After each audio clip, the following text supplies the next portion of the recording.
Hello guys and welcome back to my channel. I hope you're doing well and you're safe.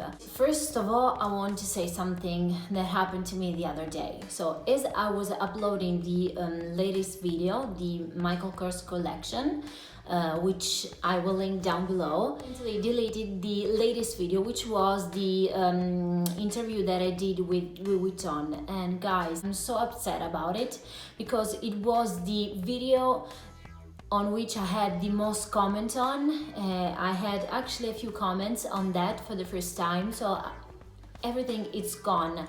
I don't know how to find the video again. I tried to find it through the link and see if I had somehow managed to make it live again, but I had no luck with that and I'm so gutted, but I think I might film it again because I really liked that video and it's about an experience that I had, so I don't want you guys to miss it. And actually it did quite well considering the usual views that I have, so I think I might upload it again. So if you don't mind, I don't know if you already seen it, but for sure I will do it again. I'm so upset, and that is the worst nightmare, really.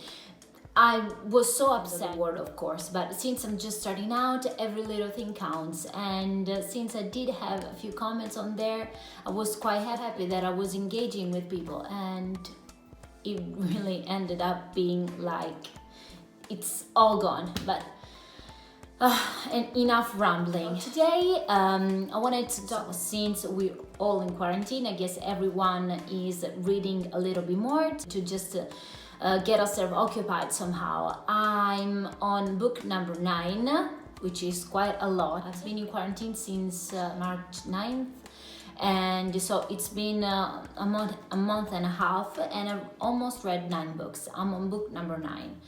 So I'm reading a lot, and I figure it would be nice to talk about 3 books that I've read this month, and hopefully, I don't know, will make you have a laugh and you find some inspiration for it. Yours truly, by Kirsten Greenwood. It's the first book that I read from this author, and I really liked it. It's fun. It's actually a quite strange story. It's not the usual love story that I read about.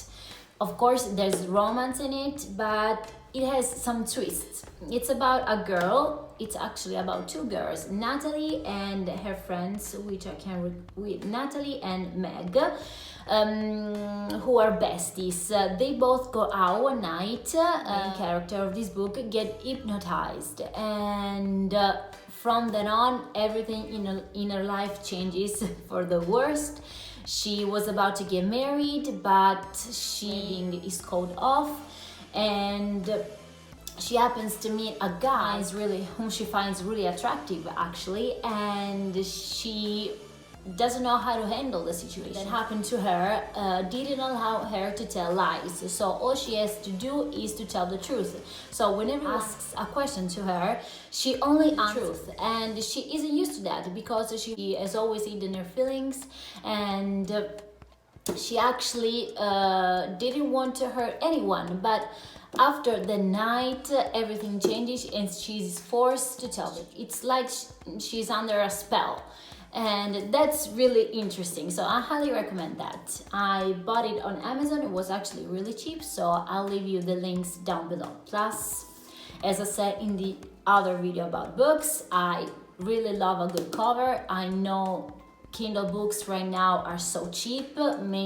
So many of these books, actually a few of the ones that I read are on Amazon 90 cents, but you lose the magic of the book if you read it through a computer, and I don't like that, even though it would save me a lot of money. But I mean, 8 euros, 10 euros for a book, it's not like a huge loss, I guess, and that's really nice, so highly recommend. Levon Grove Summer. This actually I finished it 2 days ago, so it's quite recent, And again, it's a newbie for me. It's the first book that I've read from Jo Thomas, and it's about a lady in her 40s who happened to be single, and she doesn't have her family. She only lives with her best friend, and she's kind of sad. I mean, I think she feels like she reached a point where all her friends are married and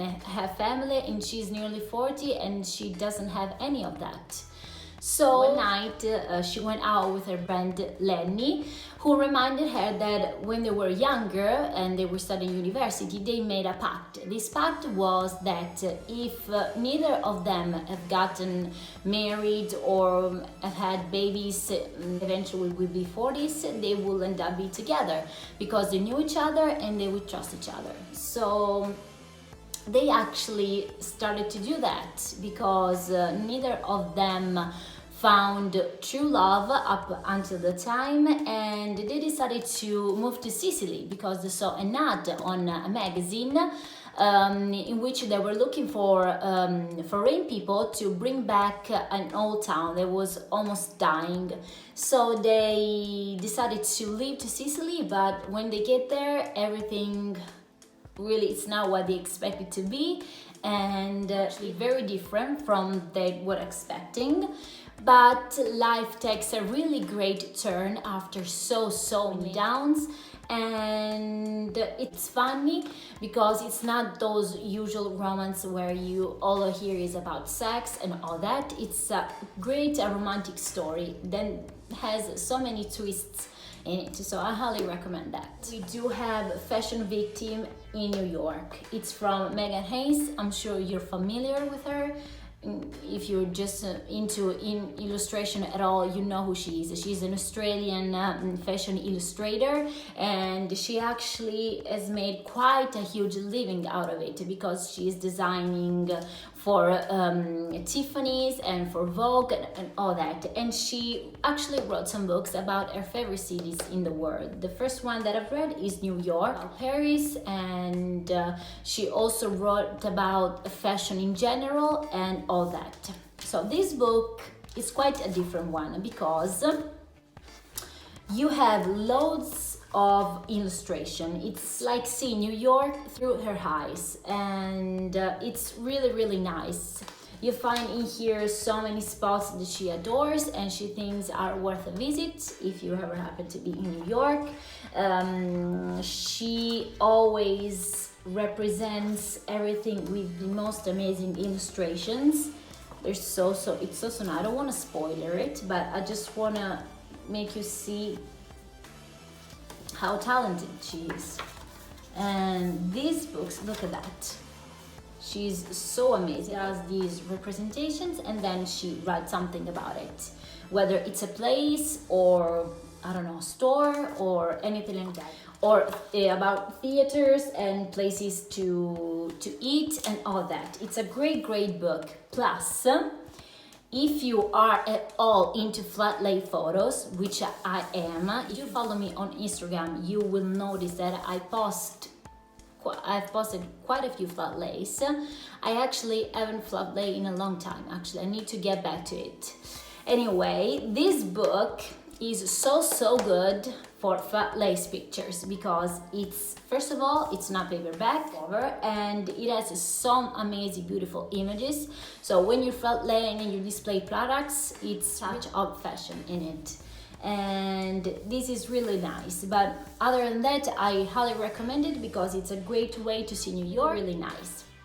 And that's it, guys. I hope you enjoyed this video. I hope I didn't bother you too much. Don't forget to subscribe and join the community. I wish you the best, guys, and see you in the next one. Bye.